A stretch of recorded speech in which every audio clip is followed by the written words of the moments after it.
فقہ حنفی تلوار سے پھیلا ہے. ایک صاحب, اس کا میں پہلے جواب دینے سے پہلے ایک واقعہ سناتا ہوں. ایک صاحب نے مجھے کہا, وہ کوئی اور مسلک کے تھے, بعد میں فقہ حنفی قبول کیا انہوں نے. مجھے کہنے لگے کہ میں نے کہا آپ نے فقہ حنفی کیسے قبول کیا؟ کہہ رہے یار ہمارے ایک مسلک کے آدمی تھے جو نئے ایک فرقہ بنائے, انہوں نے کہا کہ پشاور میں ہمارا مسلک بہت تیزی سے پھیل رہا ہے. کہہ رہے میرے ایک دم ضمیر میں جا کے بات لگی کہ پشاور میں اسلام تو 1200 سال پہلے آ گیا تھا, تو یہ اب کیا پھیل رہے ہیں؟ تو وہ اس وقت سے کیا تھا؟ کہہ رہے بس اسی چیز نے مجھے, کوئی اور کچھ نہیں. کہہ رہے یہ بات میرے دماغ پہ کھٹک گئی کہ اس کا مطلب جب اسلام آیا تھا یا تو وہ غلط تھا اور اب صحیح چیز آ رہی ہے. تو یہ کیسی بات ہے؟ کوئی غیر مسلم کہے گا 1200 سال تھے پشاور میں لوگ اور لاہور میں اور کراچی میں لوگ گھاس کھا رہے تھے, اب صحیح چیز پھیلنا شروع ہوئی ہے. تو جو اسلام پشاور میں 1200 سال پہلے آیا تھا وہ وہی اسلام تھا جو آج تک چلا آ رہا ہے. اگر کوئی کہتا ہے نہیں فقہ حنفی بعد میں آیا ہے, تو سوال پیدا ہوتا ہے جب بعد میں آیا ہے تو اس وقت علماء نے اس کے خلاف احتجاج کیوں نہیں کیا کہ یہ غلط چیز کیوں آ رہی ہے, یہ غلط چیز کیوں آ رہی ہے؟ تو لفاظی ہے, جیسے چورن ہوتا ہے نا, اس میں لفاظی کر کے بیچا جاتا ہے. پھکیاں ہمیشہ لفاظی کر کے ہی بیچی جاتی ہیں. ہاں تو فقہ حنفی تلوار سے نہیں.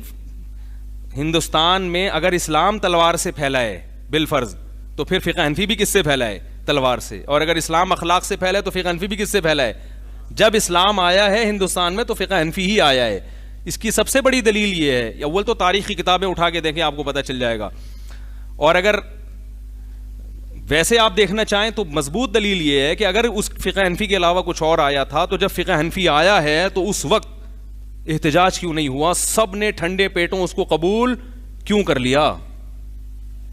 کیا امت اتنی بڑی پورے بر صغیر میں گمراہی پہ جمع ہو گئی؟ سعودی عرب میں فقہ حنبلی ہے, آپ کہہ سکتے ہیں کہ فقہ حنبلی تو بہت بعد میں آیا ہے. فقہ حنبلی کا نام بعد میں پڑا ہے. یہ چاروں فقہ رسول اللہ صلی اللہ علیہ وسلم کے دور میں ان کے جو مسائل ہیں وہ موجود تھے, نام بعد میں پڑا ہے. جیسے مصحف عثمانی نام کیا ہے؟ بعد میں پڑا ہے, اس لیے کہ حضرت عثمان نے مرتب کیا. تو قرآن و حدیث کی جو تحقیق امام ابو حنیفہ نے کی اور وہ کتابوں کی شکل میں آئی, اس کو فقہ حنفی کہا جانے لگا. تحقیق یہ وہی تھی جو رسول اللہ صلی اللہ علیہ وسلم کے دور کی تھی. امام احمد بن حنبل نے جو تحقیق کی, کچھ مسائل میں اختلاف کیا انہوں نے, تو اس کے لیے کتابیں جو وضع کی گئیں اس کو کیا کہا جانے لگا؟ فقہ حنبلی. تھا وہ وہی جو رسول اللہ صلی اللہ علیہ وسلم کے دور میں تھا, نام یہ بعد میں پڑا ہے حنفیہ سے فرق کرنے کے لیے. تو یہ لفاظی ہے. جیسے قراتیں ہیں نا, ہم جو قرات کرتے ہیں ابو حفص عن عاصم کی قرات ہے. کوئی کہ بھائی ابو حفص یہ نبی کی قرات کیوں نہیں کر رہے؟